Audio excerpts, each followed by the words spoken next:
Dans cette vidéo, je vais te parler du dropshipping. Alors que tu connaisses ou que tu ne connaisses pas, cette vidéo peut être utile. Alors le dropshipping, qu'est-ce que c'est? Eh bien, pour bien comprendre, j'ai fait un petit schéma. Alors tout d'abord, en fait, le client, donc voilà, le distributeur, qu'est-ce que c'est? Eh bien, c'est toi. Le distributeur, c'est le e-commerçant, donc ça va être toi. Le grossiste, c'est le fournisseur. Alors comment ça se passe? La première étape, c'est que tu vas créer une boutique.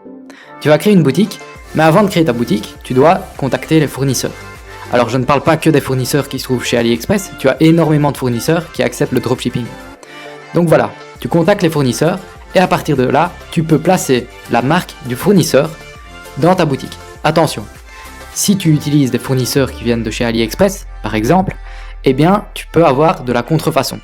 C'est-à-dire que tu vas pouvoir, imagine, tu trouves des marques Samsung sur AliExpress, eh bien c'est interdit de vendre. Ça c'est à savoir, puisque j'ai déjà vu des boutiques, à titre personnel, qui vendaient des produits qui avaient une marque qui était déposée, et donc c'est interdit, sauf si tu achètes la licence bien sûr. Une fois que tu as tes produits sur la boutique, toi ton rôle c'est quoi? C'est de faire le marketing du produit. Le rôle du fournisseur, donc du grossiste, c'est quoi? C'est de gérer le stock du produit et d'effectuer la livraison. Toi, en tant que distributeur, tu vas, après avoir créé ta boutique, tu vas faire le marketing. C'est-à-dire que tu vas choisir tes clients, tu vas cibler tes clients, ton audience qui est la meilleure pour acheter des produits. Une fois qu'un client va acheter un produit, comment ça se passe? Eh bien, le client achète un produit sur ta boutique, à un prix plus élevé, bien sûr, que le prix du fournisseur auquel tu achètes le produit. Le produit du fournisseur, tu ne l'as pas encore acheté, puisque tu fais pas de stock. C'est ça l'avantage du dropshipping. C'est que le client va acheter un produit, toi tu vas te rendre sur la plateforme du grossiste, c'est-à-dire du fournisseur, et tu vas rentrer les coordonnées du client, et tu vas payer avec ta carte.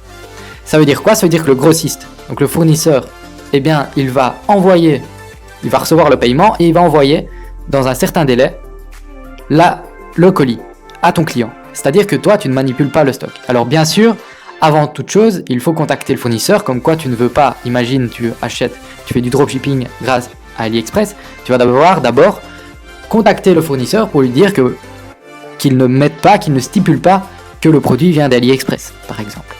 Mais comme je t'ai dit, les grossistes, il y en a énormément.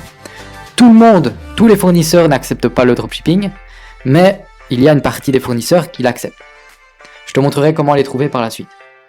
Alors, ça c'est au niveau du business model, du plan du dropshipping.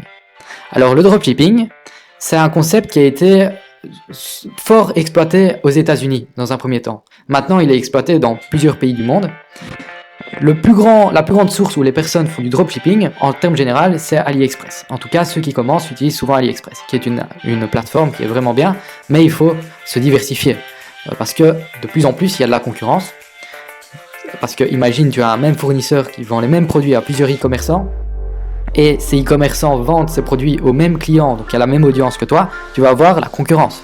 Mais la concurrence, ça ne va pas forcément t'affecter si tu es différent et si tu regardes bien jusqu'au bout cette formation-ci.